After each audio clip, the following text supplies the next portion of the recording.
Oi, Gastão. Oi, Marina, tudo bem? Oi, Gastão. Boa noite. Boa noite, tudo bem? Tudo jóia. Vamos começar pontualmente 19h30. Que coisa boa. Vamos lá. Lá, Gastão, primeiramente, obrigada por ter aceitado o meu convite. Para quem não me conhece, eu sou Marina Costa, sou psicóloga aqui de Brasília e conheci o Gastão em um dos cursos que eu fiz aqui com ele. Fiquei encantada com o conhecimento do Gastão e com o carisma que ele tem, que é uma pessoa muito querida para mim, um grande mestre. E hoje ele aceitou meu convite aqui, uma honra de ter o Gastão aqui conosco, né, para estar falando um pouquinho sobre MDR, psicologia energética e psicossensorial e algumas coisinhas a mais, né, Gastão? A gente recebeu algumas perguntas interessantes, aí eu falei, Gastão, acho que alguma coisa foge aí do tema. Ele falou, não, pode perguntar aí o que você quiser, não tem problema nenhum. Então, mais uma vez, obrigada. Eu queria que você se apresentasse para a gente, que você tem uma bagagem tão grande aí de conhecimento, né, na área da psicologia. Quem é o Gastão Ribeiro? Eu sou psicólogo, né? E sou psicanalista, tenho uma formação sistêmica, né? Tenho uma formação grande em hipnoterapia, com todos os grandes nomes, né, da hipnoterapia no mundo, né? E tenho uma formação de MDR há anos, né? Aliás, acho que a gente pode até começar essa live por essa história, que eu acho muito interessante, né? E eu dou formação em terapia do trauma, né, com técnicas que a gente foi criando num projeto que eu tenho, que é um projeto que a gente atende crianças que são vítimas de estresse pós-traumático há mais de 20 anos, né?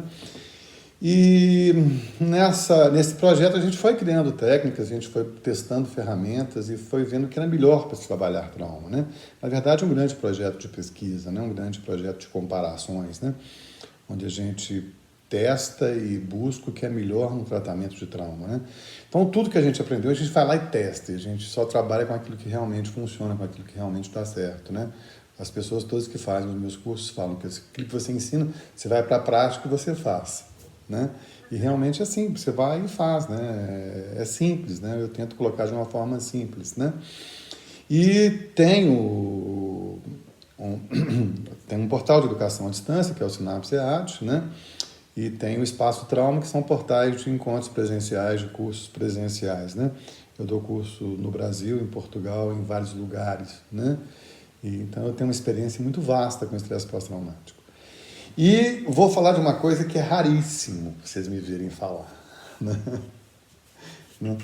Eu acho que deve ter anos que as pessoas não me escutam falar de MDR, né? Eu acho que para eu falar disso eu preciso falar da minha história, né? Eu acho muito legal isso, né? Na verdade, eu sou psicólogo, eu fui, como na minha época que você tinha, era psicanálise, eu fiz uma formação psicanalítica, né? E dentro da formação psicanalítica, né, eu tive uma grande amiga, que era a Sofia Bauer, né? E tinha um professor lá chamado Malomar, né, que começou a trabalhar com hipnose naquela época, isso em 1990, 90 e poucos, né? E já era um lugar diferenciado em termos de permitir esse tipo de prática, que até então o que você escutava é que se Freud desistiu disso, por que você ia mexer com hipnose, né? E é uma ferramenta, né, Marina, você está fazendo um curso lá, que é muito bacana, né? A gente não tem a ideia do que é a ferramenta hipnose, em termos de trabalho terapêutico, enfim, em termos até de neurofuncionamento. E a gente tinha um grupo que estudava junto hipnose.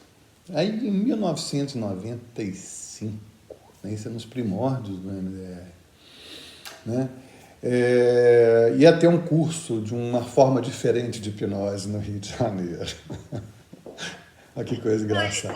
O MDR estava engatinhando em 1995, porque a Shapiro descobriu em 87, era muito recente mesmo. Né? A Shapiro dava aula, cara, nessa época, para você ter uma ideia. Né? Né? Aí a gente foi para o Rio de Janeiro, né, fazer esse curso dessa técnica nova, né, dessa sensibilização através de movimentos oculares, né, e descemos a turma toda, a gente estudava junto, tinha um grupo de estudo muito bacana, né. Eu sempre estive perto de pessoas muito especiais que junto comigo, né, me mostraram esses novos caminhos. Nós fomos, né, e foi muito legal, foi uma experiência muito bacana, né? A gente fez o nível 1, na época você tinha 2 níveis, né? Parece que voltou a ter 2 níveis de novo, que eu acho que não... Na época tinha 2, começou, quando eu fiz era um nível só. Não, você tinha o nível 1 e tinha o nível 2, né?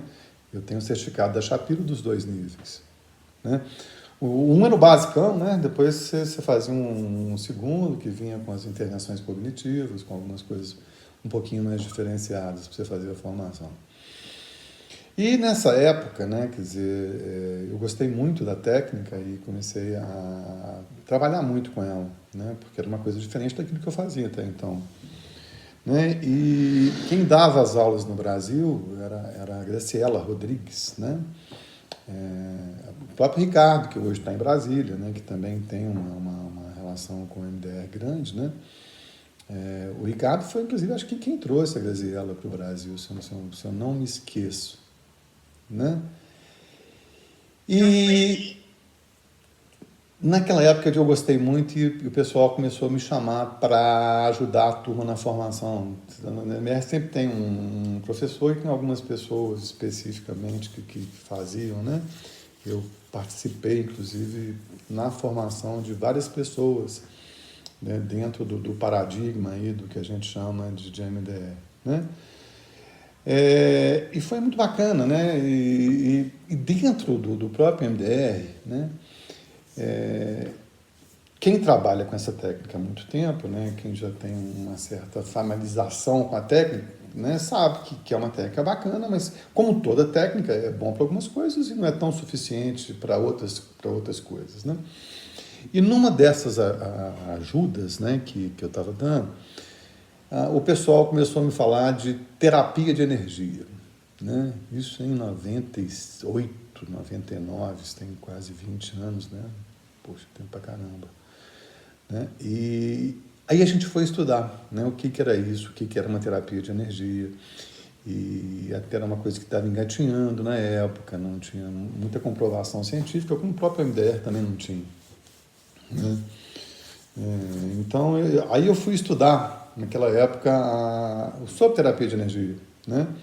Aí eu fui buscar, eu fui atrás daquilo que era interessante, que poderia complementar na minha prática clínica. Né?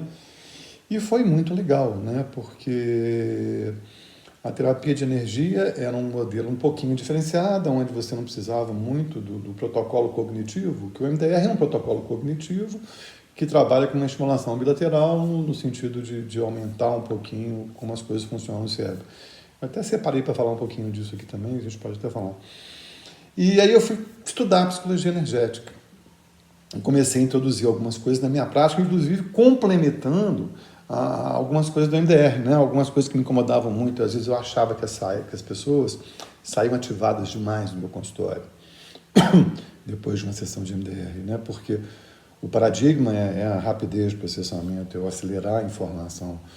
Né? Então, às vezes eu sentia que posterior à sessão as pessoas saíam, às vezes, muito agitadas, muito aceleradas no processo, saíam pensando, às vezes tinham até algumas, sabe, reações fora do consultório. E aí eu comecei a introduzir algumas coisas muito legais no trabalho com o MDR, né, que eu até separei para falar para vocês, que é uma coisa muito bacana. Né? Alguns exercícios no final, especialmente da sessão, que desaceleravam as pessoas. Né? E às vezes alguns exercícios anteriores, né, ao MDR, no sentido de despotencializar a memória traumática antes de eu cutucá-la mais profundamente. Né? Porque um trauma, ele há de ser medido pela quantidade de congelamento que se teve na hora que se formou um trauma. Então, seria uma espécie de preparo, né, Gastão? Preparar o paciente para entrar com o MDR, seria isso? Seria uma preparação, o nome correto seria isso. Né? E a gente começou a fazer isso, é como se você despotencializasse aquela emoção de tal forma que você evitava ter reações fortes durante o processo. Né? Porque as reações fortes, elas são muito complicadas. Né? E a gente sabe hoje que uma reação forte, muitas vezes, você está aumentando o potencial da memória traumática se ela não for bem trabalhada. Né? apesar de trazer sempre posteriormente à aberração uma sensação de alívio, o que não quer dizer que você realmente trabalhou aquela memória, né? E comecei a introduzir algumas técnicas, né, algumas dessas ferramentas na minha terapia, né? E fui criando aquilo que a gente chama de um paradigma psicossensorial que a gente vai explicar para vocês, né? Talvez alguns de vocês não conheçam o que é o MDR, né? É uma sigla aqui em inglês que significa sensibilização e reprocessamento através de movimentos oculares, né? Foi uma técnica criada pela Francine Shapiro, né? Que faz a estimulação principalmente ocular dos hemisférios cerebrais, e a ideia dela é que pudesse trabalhar com isso algumas lembranças dolorosas e traumáticas, né? Existe um mito da Shapiro, não sei se é verdade até hoje, às vezes eu fico pensando, né, porque tem muitos mitos em cima dessas pessoas, né, que o que ela descobriu no MDR passeando num parque. Você conhece essa história? Ela fala nos livros dela, inclusive. Tem um livro que eu estou lendo dela, o último que ela lançou agora antes de falecer, que ela coloca aí. Ela estava em sofrimento, né, descobriu o MDR. Diz que estava andando pelo parque, olhando para um lado, olhando para o outro, e que de alguma forma essa coisa... Ela colocou isso no livro? Bacana. Né? Porque até então a gente tratava isso como mito antigamente. Né? Mas ela colocou, ela fala disso. Que legal, né? Então ela fala que foi a partir disso que ela de alguma forma descobriu a estimulação bilateral, né? Que faz os mesmos processamentos de informação do que o sono REM, né? Quando você tem, nós temos um sono profundo, nós temos um sono REM também, né? No sono REM você sonha, então você mexe os olhos de um lado para o outro, né? É como se o MDR usasse desse mesmo paradigma, né? E você sabe quem fazia isso muito também, Marina? O Milton Erickson, que é o criador da hipnose naturalista, né? Ele fazia muito um jogo de indução hipnótica, onde ele falava do cérebro esquerdo, do cérebro direito, do cérebro esquerdo, do cérebro direito, né? Promovendo também essa aceleração em termos de sono REM, né? Na verdade, o MDR é um protocolo cognitivo de sensibilização de traumas, né?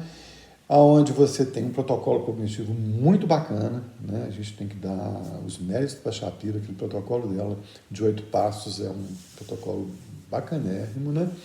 E que te utiliza da ferramenta, né, da estimulação bilateral para acelerar o processo de tratamento, né?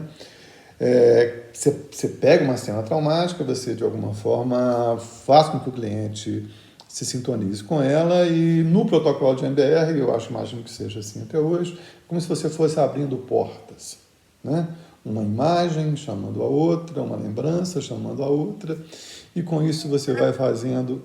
O terapeuta quase não interfere no processo de MDR. Na verdade, você permite esses links de memória, e nisso aí a pessoa vai desensibilizando aquela memória por si só, né? É como se o cérebro começasse a processar, né, aqueles arquivos internos, né, não são inconscientes, são arquivos dissociados, né, a gente sabe disso hoje, de uma forma diferente, funcional, ganhando o que a gente chama uma rapidez no processamento de informação, né? É como se você perdesse a carga negativa desse evento a partir desse movimento de sensibilização. O MDR é uma das técnicas que a gente tem hoje do conceito novo chamado neuroterapia, né? O que é neuroterapia? É uma forma de classificação que a gente tem hoje nesses novos procedimentos, né, que utilizam de estímulos externos, como estimulação bilateral, como a estimulação de PRI, como a acupressão, como o flow da psicologia positiva, como o estado de hipnose, fazendo com que o cérebro processe mais rapidamente informações disfuncionais, né? E ele encaixa basicamente dentro desse protocolo. Tem um protocolo básico de 8 passos, né? Imagino que seja assim até hoje, né? E a partir desse protocolo você vai seguindo, né? E na medida que você faz a estimulação bilateral, né? O que é a estimulação bilateral? Oi? Tem o brainstorming também, que é bem interessante, que veio depois do MDR. O Brain Spot também. tem uma outra pegada. O Brain Spot tem uma pegada mais de autocura emocional, né? Que é muito mais parecido com o que eu faço hoje do que o próprio MDR, né? O Brain Spot também é uma técnica muito bacana, né? Muito legal de se trabalhar. Mas entendendo um pouquinho de como que essa estimulação bilateral funciona, né? Quer dizer, pelos meus estudos, pelo que eu já vi de informação sobre isso, o que acontece, né? Quando você tem uma informação disfuncional, especialmente uma informação traumática, isso fica paralisado num circuito de sobrevivência, no biológico do sistema, que é uma grande armadilha. Tá? É como se o cérebro parasse de funcionar e você ficasse só funcionando por sobrevivência. Quando você começa uma estimulação bilateral, jogando o olho para um lado, uma estimulação tátil, uma estimulação auditiva, o que acontece? Você aumenta a quantidade de informação pelo corpo caloso. Nós somos 2 hemisférios que precisam se comunicar entre eles, né? E para ter essa comunicação, você tem uma parte interna chamada corpo caloso, que faz a ligação desses hemisférios, né? Você sabia que nas pessoas traumatizadas, muitas vezes esse corpo caloso diminui um pouco, né? Muito louco. O que acontece? Quando você faz a estimulação bilateral, essa informação do corpo caloso, ela aumenta. É como se você reconectasse o cérebro, tá? E a gente sabe hoje, se você pensar o cérebro aqui, olha, aqui é a nossa parte pré-frontal, onde você se sensibiliza, né? Onde você pensa, onde você põe a parte racional, tá? Essa informação que estava paralisada, possivelmente, nesse circuito de sobrevivência, ela sai do occipital e vai para o pré-frontal, onde você faz a ressignificação da experiência, né? Esse é o grande barato que eu acho da estimulação bilateral, que é a estimulação de neuroterapia do MDR, né? E do Brain Spotting também, que também utiliza essa mesma estimulação nesse sentido, né? E para mim, eu acho que essa é a grande magia da técnica, né? Por isso era tão interessante, né? É como se tivesse um circuitozinho parado ali na medula hipocampal, só em sobrevivência, como se você acelerasse ele saísse do occipital para o pré-frontal, ganhando uma ressignificação. O que é uma ressignificação? A ressignificação é transformar aquilo que é dor em sabedoria para a vida. Exato. Tá? Que eu acho que isso o procedimento de MDR faz de uma forma maravilhosa, né? Deixa, então, o processo terapêutico muito mais rápido, né, do que das terapias convencionais. Você resolve o problema de uma forma muito mais rápida. Todas as técnicas de neuroterapia, elas têm por si só, né, a ideia desse funcionamento, né? É agilizar, é processar mais rapidamente, fazer com que as técnicas realmente se tornem mais eficazes e mais rápidas, percebe? Então isso eu acho que são as grandes novidades. Eu acho que o terapeuta atual ele tem que se preparar para esse novo conceito que vem aí. Qual que é o novo conceito? É neuroterapia, é como potencializar mais rapidamente informações funcionais, tá? Existe uma melhor técnica? Não existe uma melhor técnica. Existe a técnica adequada para o cliente que você tem na frente. Eu costumo dizer, Gastão, olha a quantidade de pessoas que a gente tem no mundo. Não são todas que vão gostar do MDR, ou que vão gostar do CardioMind, ou que vão gostar da hipnose. É interessante um bom terapeuta ter domínio dessas técnicas para ele saber a técnica certa que ele vai aplicar em determinado cliente, porque não é todo mundo que se adapta. Não, foi justamente por isso que eu fui procurar, né, essas técnicas de psicoterapia energética, né? Foi nesse momento onde eu vi que não adiantava para nada. E mais, eu também percebi uma coisa muito interessante, né? Que eu até ensino muito o pessoal da formação em trauma que gosta de MDR fazer, posterior à sessão de MDR, sempre fazer um protocolo de CardioMind ou de acupressão, para você fazer um trabalho mais profundo, tá? Nós vamos fugir um pouquinho desse tema aqui que a gente está nele, que é psicologia energética, né? Mas é uma coisa muito interessante, né? Quando eu trabalhava com o protocolo de MDR, eu sempre finalizava ele com sessão de acupressão. Sempre, sempre, sempre, né? E com isso, o que eu tinha? Eu tinha um trabalho que realmente ele se tornava mais efetivo a longo prazo, o follow-up dele era maior, né? E eu não tinha reação em casa. né? Eu fico vendo que um dos grandes medos dos terapeutas de MDR, às vezes eu escuto as pessoas falando, é porque às vezes provoca aberração e depois o cara nunca mais usa a ferramenta, desiste, né? Mas a aberração acontece em qualquer processo terapêutico. É claro que se você acelera para o bem, também você pode acelerar para o mal. Percebe? Então eu acho que se você consegue conjugar técnicas no sentido, né, de despotencializar essa memória, né, você trabalha com muito pouca aberração, né, e é uma ferramenta muito bacana e muito legal. Né? Gastão, Fala. vamos explicar o que é a abreação, porque talvez as pessoas que estejam nos ouvindo, pode ser que elas não saibam o que é. A gente fala como se pra gente é comum, né, Maria? Se você tem um trauma, tá? A defesa primária de um estresse pós-traumático é a dissociação. O que é a dissociação? A dissociação é quando você separa aquilo que aconteceu daquilo que você sentiu a respeito do que aconteceu. Né? Se você já for no enterro de alguém que perdeu um filho, você sabe exatamente o que eu estou falando. Se você chega no enterro e a pessoa fala assim, nossa, que bom que eu te vi aqui. Né? Mas ele fala como se não tivesse perdido o filho, é como se fosse uma frieza. Mas não é uma frieza, é uma dissociação. Isso aqui é fogo, isso aqui é gasolina. Tá? E a única forma que a pessoa tem de conviver com essa ansiedade traumática, com aquele momento de extremo desamparo, é parando de sentir essa aparente frieza. Aí um terapeuta desavisado, que não sabe disso, vem cá e rompe essa barreira. Né? Quando você rompe, você junta fogo com gasolina. O que você faz? Uma grande reação catártica, né? Onde você é invadido pela ansiedade traumática. Né? Então você tem uma catarse, você se sente como se estivesse acontecendo de novo, né? Como se você estivesse vivendo aquele momento novamente. E é uma experiência muito ruim, tanto para o terapeuta quanto para o paciente. Né? Algumas pessoas falam que a aberração seria a organização da memória traumática, eu já escutei isso algumas vezes. Mas os estudos atuais de neurociência estão na contramão disso. Né? Falam que quanto mais você, de alguma forma, produz noradrenalina, mais você aumenta a memória traumática. Por quê? Porque a aberração ela tem tempo, Marina. A aberração dura de 30 a 40 minutos, ela vai acabar. Tá?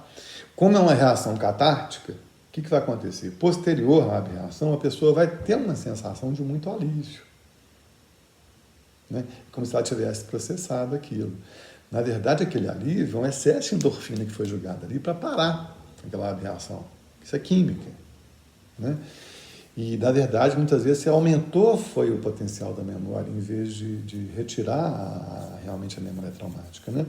É uma das coisas mais delicadas que se tem hoje em psicoterapia. E a aberração acontece em qualquer terapia, em qualquer processo de terapia. Se você apertar o botãozinho errado da pessoa, ela vai ter uma reação catártica na sessão de psicanálise. Ou na sessão de terapia gestáltica, ou na sessão de cardiomind, na sessão de MDR, de brain spot, do que for, experiência somática. Percebe? Todos nós estamos sujeitos a isso. Né?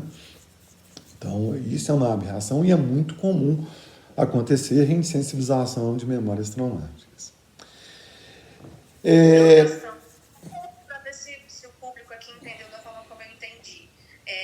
A psicologia energética, a psicossensorial, que você ministra cursos, inclusive, sobre essas formas de psicoterapia, para potencializar ainda mais o processo terapêutico, por exemplo, de MDR, podem ser usadas antes do início desse MDR como preparo e depois da aplicação do MDR como forma de prevenir futuras abreações. Quer dizer, para o paciente não sair tão mexido ali naquela sessão, com possíveis abreações, eu utilizo essas outras técnicas para deixá-lo mais autorregulado, vamos dizer assim. Mais ou menos. Deixa eu só explicar para vocês o que é uma terapia energética, tá? Porque eu acho que muitos de vocês que estão aqui, talvez vocês tenham uma consciência clara do que é um MDR, né? Mas a maioria de vocês não tem a menor ideia do que é uma terapia psicossensorial ou energética, tá? Naquela época, em 1990, eu fui estudar isso. Então, eu fui atrás dos caras que ensinavam isso, né? Isso tudo começou com a cinesiologia aplicada, com o George Goodhart, que foi um dos caras que está no primórdio do que a gente chama de psicologia psicossensorial ou energética, tá? E tinha um discípulo do George Guthert, que é o John Diamond, um australiano. A Austrália tem uns caras muito bacanas, né, em termos de psicoterapia, né?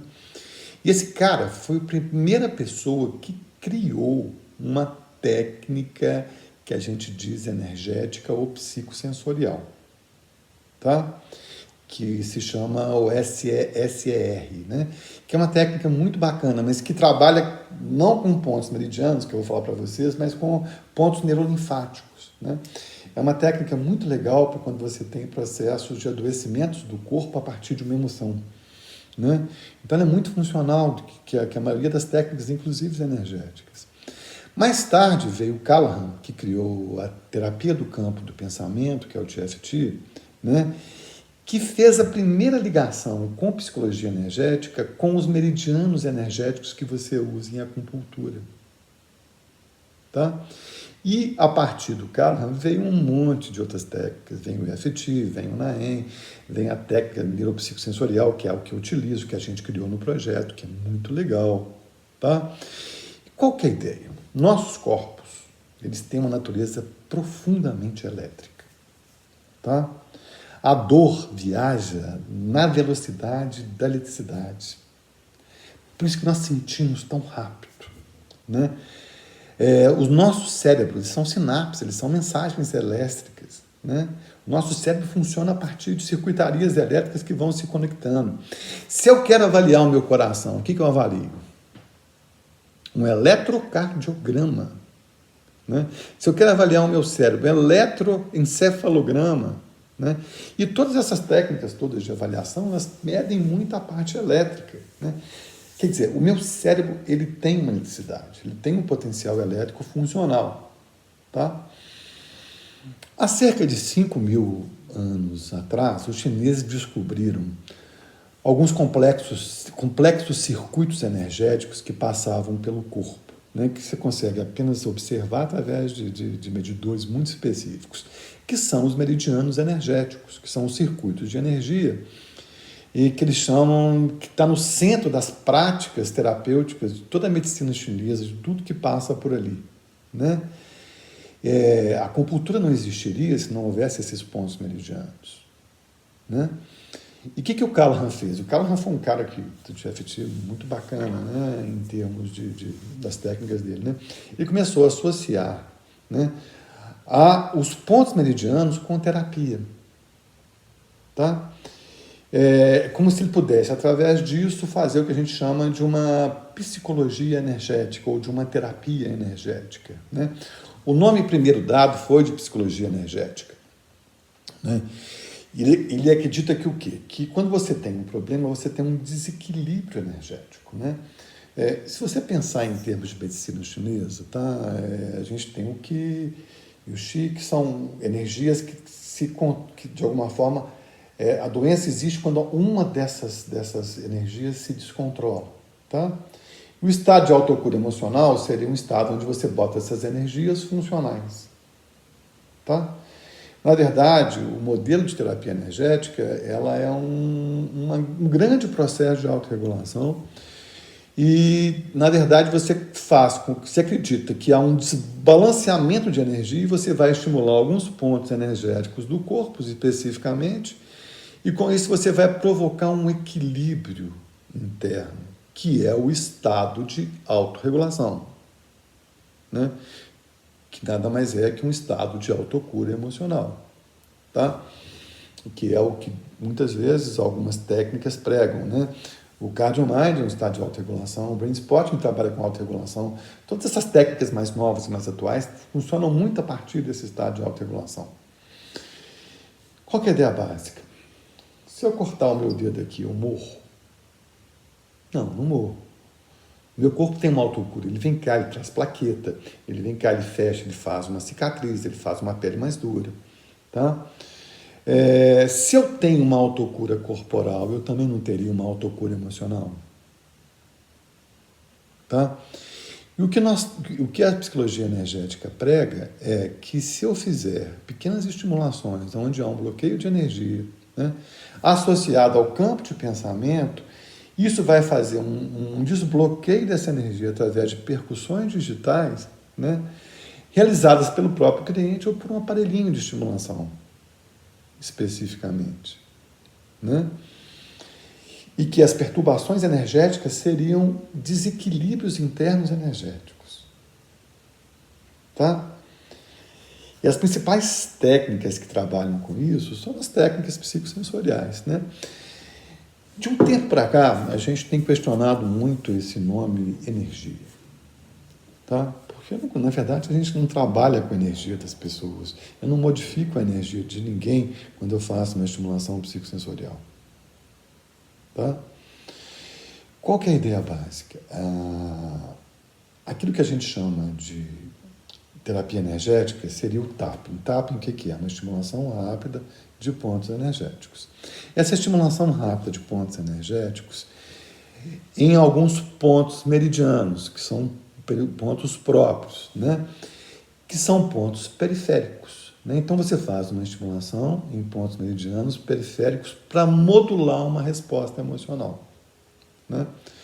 Esse tapping, ele aciona importantes estruturas do nosso córtex frontal, do nosso cérebro reptiliano, da nossa amígdala hipocampal. Né? Na verdade, o que a gente acredita é que esse termo psicologia energética ele pode ser perfeitamente entendido como uma terapia psicossensorial. Né?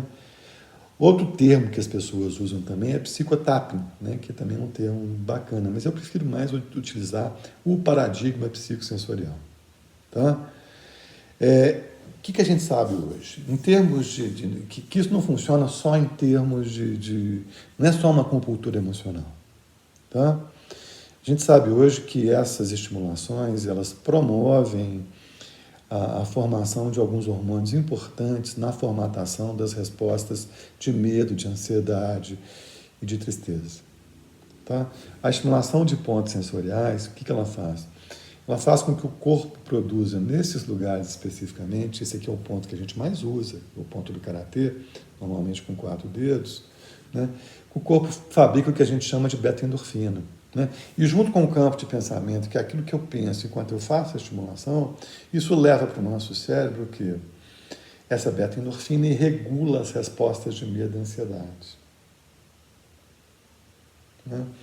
Qual que é o grande problema do estresse pós-traumático? O estresse pós-traumático ele tem uma grande armadilha, que é o biológico.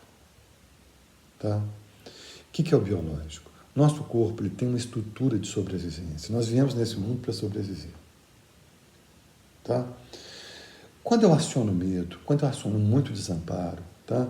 O meu cérebro ele desativa as partes corticais e me bota como um animal. Ele me faz só sobrevivência. Por isso que o homem mata a onda. Né? Mas mesmo passado o perigo, ele continua ativando a resposta de sobrevivência. Esse é o grande problema do trauma. Porque se parasse a resposta ali, eu normalizaria, aquilo ali não se formaria como uma memória para sempre. Né? Diferente dos animais, né? Nesse sentido, os animais eles têm um processo de autorregulação, não? Quando eles estão Pois em é, perigo. mas o que acontece? Os animais, quem tem gato, cachorro, sabe disso. Quando tem um jogo de futebol e tem muito foguete, o que acontece? Eles vão para algum cantinho e ficam ali tremendo. Né? Esse temor seria uma forma que eles teriam de limpar essas memórias do susto que eles tomaram. Tá? O Robert Scher, que é um dos grandes teóricos, junto com o Van der Kolk, de estresse pós-traumático, ele fala o seguinte: animais enjaulados têm estresse pós-traumático. Né? E ele fala uma coisa: você sabe qual que é a nossa jaula, Marina? A sociedade. Entendeu? Se eu tomo um susto, eu não posso ir para do lado do sofá ali e ficar tremendo. Num cantinho específico. Né? Tem todo um ato social que tem que me compor. Por isso tem tanto o estresse pós-traumático. E nós temos uma estrutura de mamífero, de sobrevivência, que facilita o aumento do estresse pós-traumático. Né? Quando eu tenho um problema sério, meu cérebro faz neurônios para eu acionar uma resposta de emergência mais rápida. Né? A minha estrutura primitiva de sobrevivência é a minha grande armadilha que provoca o trauma. É uma coisa terrível. Começam aqueles pensamentos pensamentos obsessivos, compulsivos, difíceis de lidar, né, Gastão, também? Isso é química, né? A gente tem trabalhado muito com essa questão, né? O que acontece, né? Que nós temos trabalhado com uma informação muito importante que a gente chama de resposta quimicamente inteligente, tá? Se eu pego uma pessoa triste, mando ela falar mais de tristeza, tá? O cérebro dela começa a entrar em sobrevivência e ela vai fabricar muita noradrenalina e em compensação cortisol. Isso faz com que eu fique mais e mais e mais ainda ritualizando o pensamento, mais ruminando. Isso vai ficar 26 horas no meu corpo. Agora, se eu faço uma técnica psicossensorial, se eu faço um cardiomind, se eu faço essas estimulações, o que acontece? Essa beta-endorfina leva para o cérebro esse antídoto contra a raiva e contra a tristeza, e isso para naquele momento. Senão eu fico 26 horas ruminando. Quando vocês estão chateados, vocês não ficam 26 horas pensando naquela porcaria. É a sobrevivência, né? A ideia do cérebro é trazer sobrevivência, só que isso não vai. Gastão, deixa eu aproveitar então de fazer uma pergunta que uma das pessoas me perguntaram aqui no Instagram, acho que está bem dentro do tema que a gente está falando agora. No caso, se um paciente está com aquele pensamento obsessivo, fica ruminando e ele não tem terapia nessa semana, vamos supor, teria alguma forma dele se autorregular em casa? Tem. Né? A gente tem alguns protocolos específicos, né? Engraçado. Antigamente tinha uma ideia de que terapia não tem receita de bolo. Você já escutou isso? Já escutei isso de várias pessoas, vários professores. Né?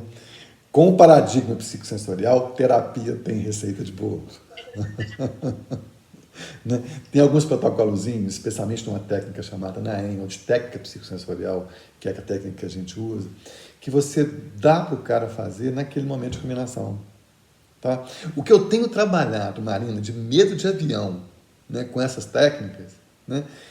Por quê? Porque desativa na hora o medo. Né? Então o cara faz em casa e ele se sente super bem com relação àquilo. Tá? Só para terminar a questão da psicologia energética, é uma coisa importante. Dentro do paradigma científico, neurofuncional, a gente tem trabalhado muito com isso e tem me esquecido um pouquinho só de ficar explicando essa coisa de uma forma quântica, de uma forma com medicina chinesa. Né? Existe um conceito chamado autorregulação.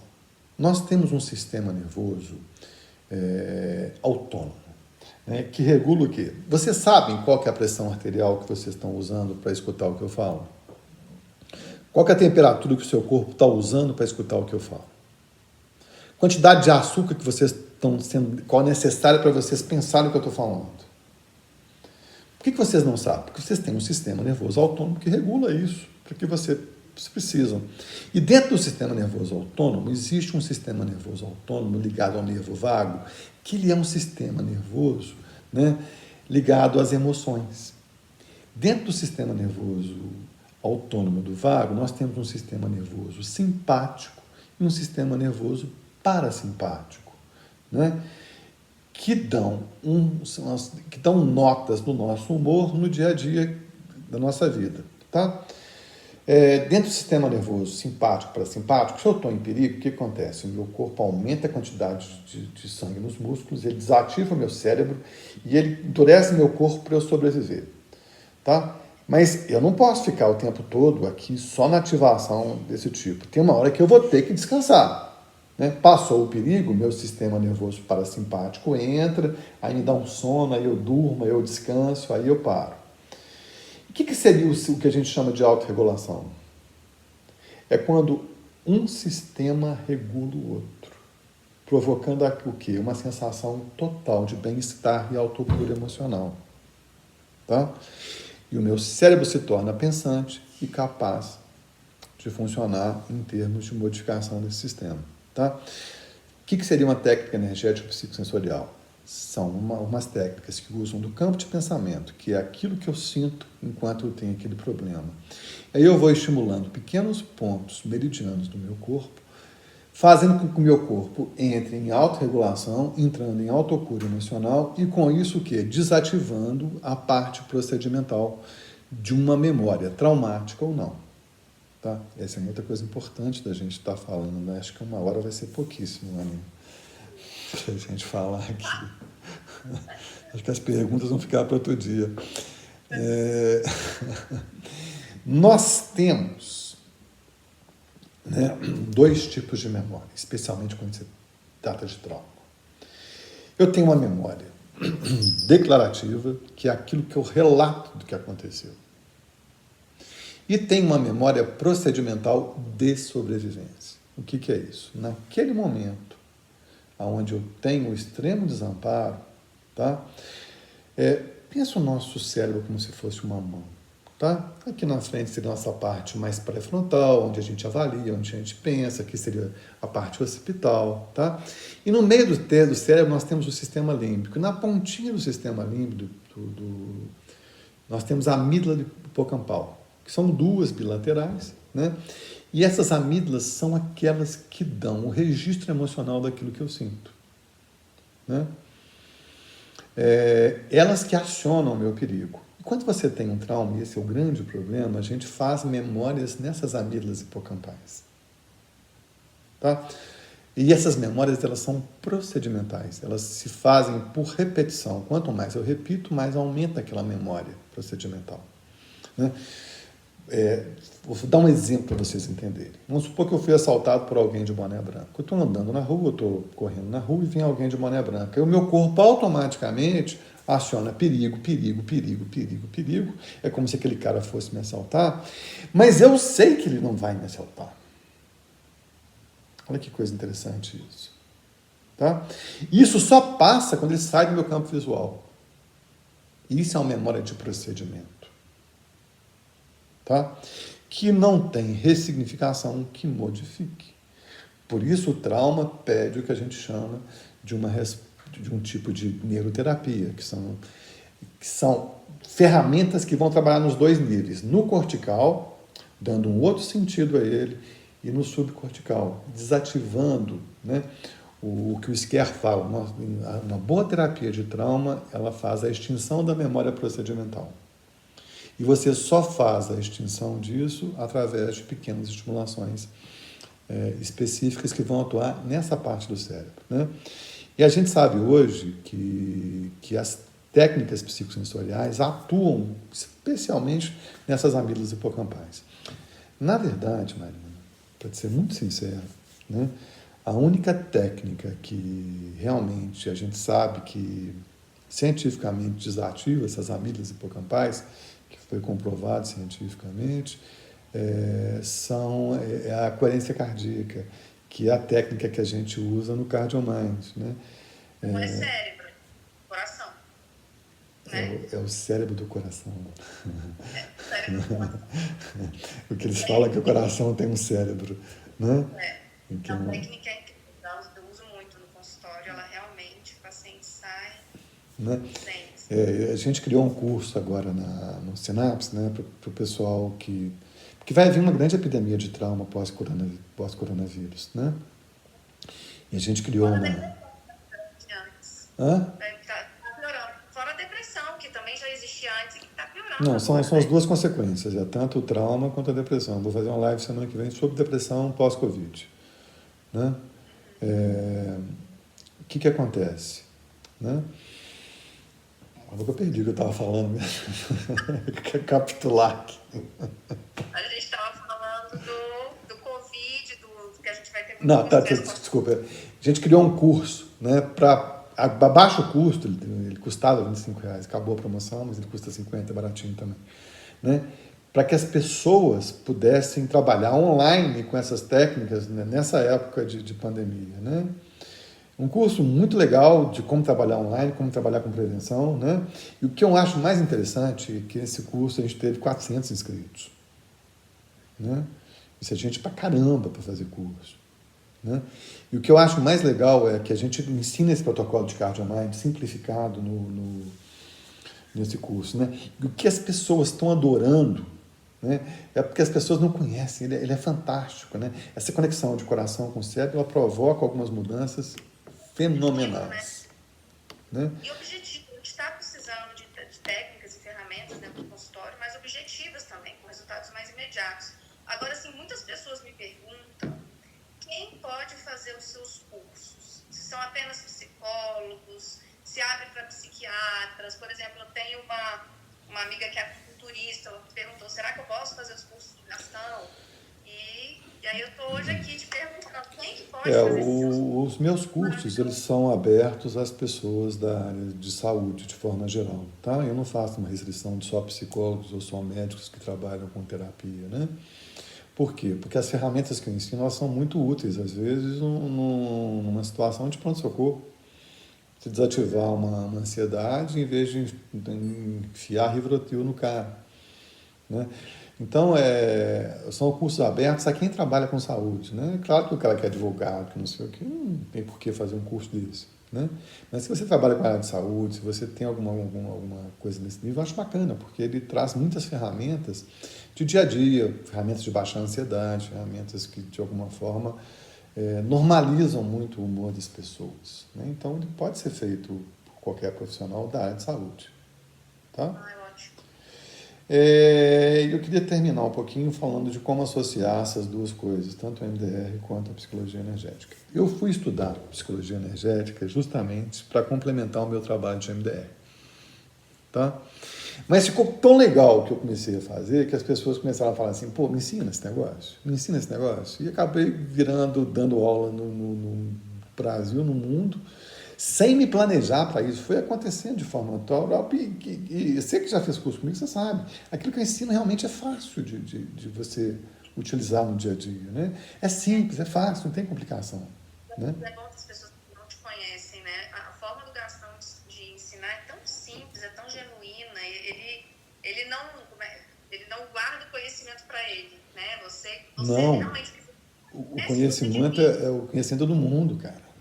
Exatamente, isso é fantástico. Quanto mais a gente passa, mais pessoas serão ajudadas. Com certeza. Isso é uma grande corrente do bem. Porque realmente é muito gostoso de escutar. A gente entende o que você está falando. Né? O que eu acho? Que se você só tem um martelo, muitas coisas parecerão pregos na sua vida. Percebe? E foi justamente isso. Eu acho que um bom terapeuta hoje tem que ter várias ferramentas, né?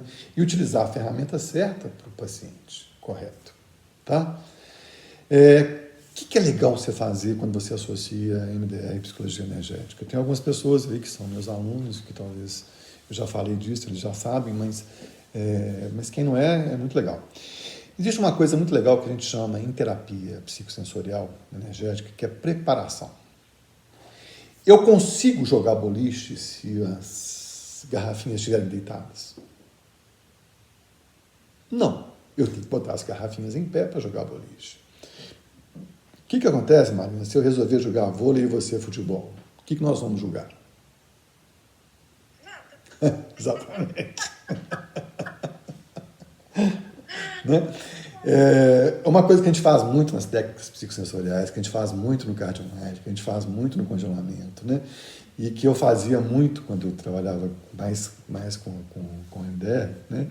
Que é a preparação.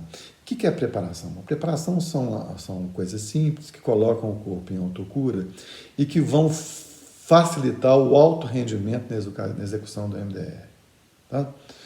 Existe uma estimulação simples que você pode fazer através desse ponto aqui, do ponto do karatê, que vai ajudar muito isso aí, né? E, então, eu acho que a preparação é uma coisa muito interessante de se fazer. Eu não consigo ensinar numa live de 1 hora como fazer isso, mas estou dando só um toque para vocês. Outra coisa muito interessante. Vocês que trabalham com MDR sabem exatamente o que eu vou falar. Por quê? Porque eu também já trabalhei muitos anos e tenho uma prática. Eu trabalhava muito bem com MDR na época, né, que eu trabalhava. Existe um conceito chamado reversão psicológica, né, que é o paradigma da terapia energética e psicossensorial com relação ao trauma.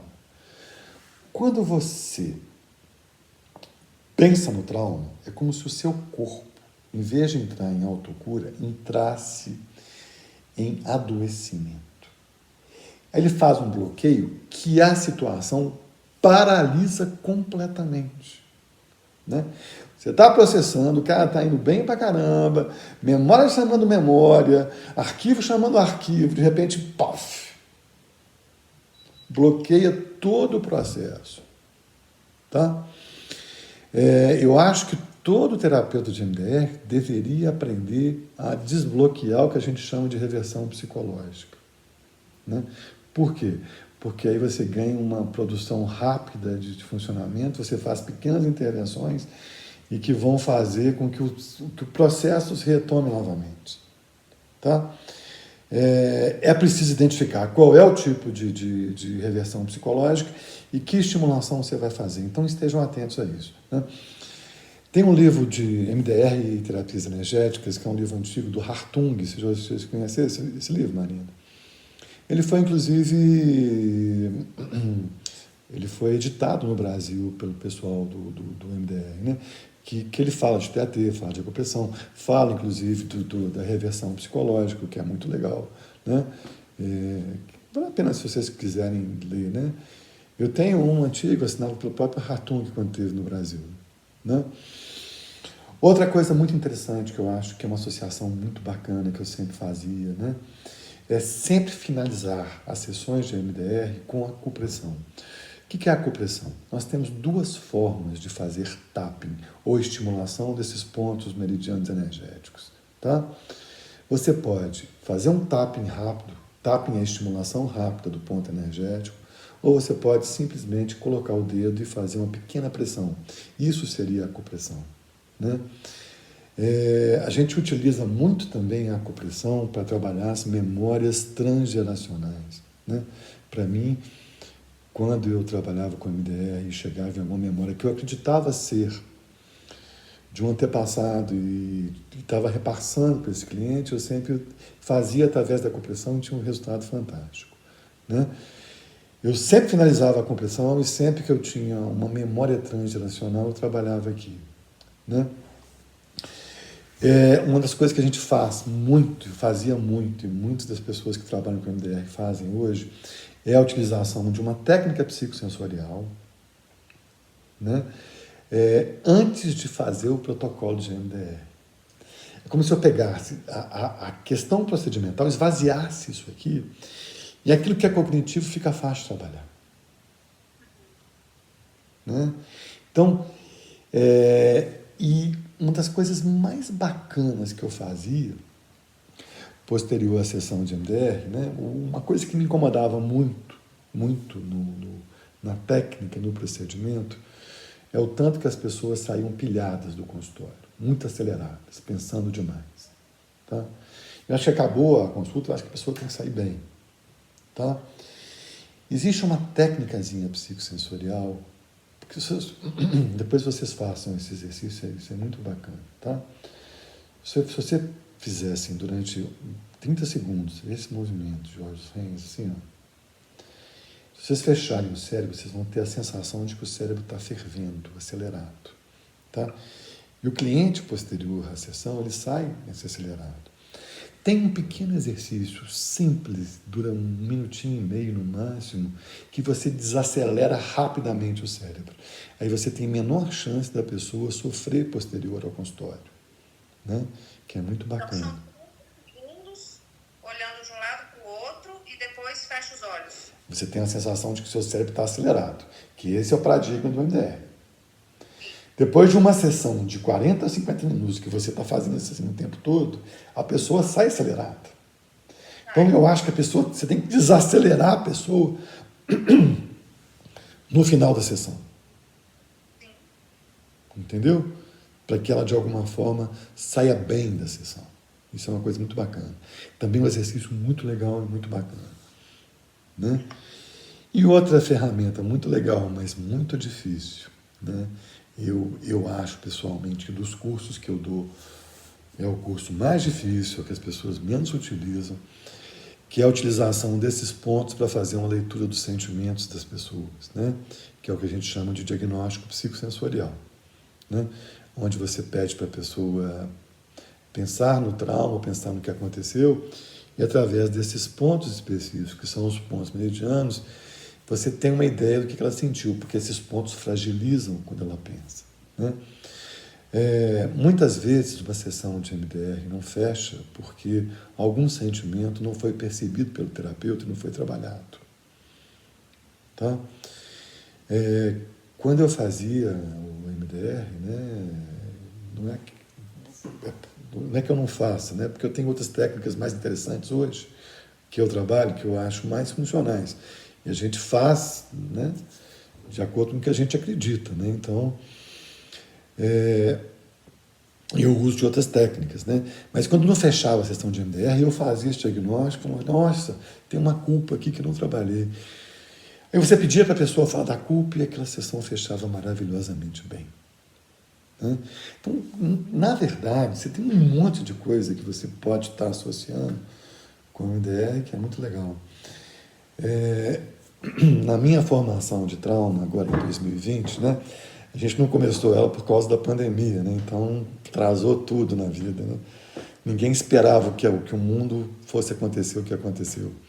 Existem 2 capítulos novos de como associar as técnicas de terapia de trauma com MDR e com Brainspot. Né? Porque eu acho que, cada dia mais, eu acho que as pessoas têm que trabalhar de forma juntas, né? Eu cansei, não existe uma melhor técnica, entendeu? Não existe. O NBR não é melhor que o Brainspot não é melhor que a experiência somática. A experiência somática não é melhor que o PRI, que não é melhor que o CardioMind. Eu acho que existe um terapeuta criterioso, ético e que vai usar as ferramentas de uma forma correta. Né? Na verdade, esse campo de MDR e psicologia energética é um campo amplo, que a gente pode usar de várias formas e de várias maneiras, né? Que é uma coisa muito, muito, muito legal. Temos alguma pergunta aí, Marina? Deixa eu ver aqui. Ele vai acabar agora, já, daqui a 5 minutos. Mas vamos ver se dá tempo de você responder essa pergunta que o Edilson fez para mim. O que você acredita que um bom terapeuta tem que ter no seu kit aí de terapeuta, de técnicas, para ser um bom terapeuta? Porque a gente tem muitas técnicas, né? Qual seria a sua indicação? Sinceramente, né? Eu acho que um bom terapeuta é uma combinação de estudo, de boas técnicas, né? Mas eu acho que principalmente conexão com o seu cliente e amor, sabe? Eu acho que nada, de alguma forma, substitui uma pessoa se sentir amada, gostada, recebida, acolhida incondicionalmente no seu consultório. Né? Na verdade, o que eu percebo é que os meus colegas todos, que eu achava super inteligentes, super capazes, não deram muita coisa dentro da área de psicologia, não. Porque eu acho que faltava esse contato humano, faltava esse amor, faltava essa simplicidade. Né? E você também não deve fazer nada que vai contra o que você sente, o que você ama, sabe? Senão você não faz bem feito. Né? Eu acho que tem que ter várias ferramentas. Cara, quem perguntou isso foi o Edmilson? Quem foi? Você não é o Edmilson? Ele está fazendo seus cursos. Ele faz meus cursos, mas nós nos conhecemos só virtualmente. Então, você já falou com ele online. Ele é um querido, muito, muito dedicado. Eu acho que ele é de Cuiabá. Ele é bem querido. Eu não conheço pessoalmente, só por virtualmente. Né?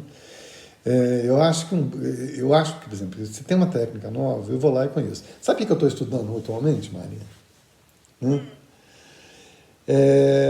Como que o tom da minha voz é de suma importância durante o processamento de informações traumáticas. A forma como eu falo, o tom da minha voz, como eu vou falar, ela atinge mais rapidamente e agiliza o processo de sensibilização de trauma. Olha que legal. Então, é hipnótico, né? Hã? O som da voz deve ser um som mais hipnótico.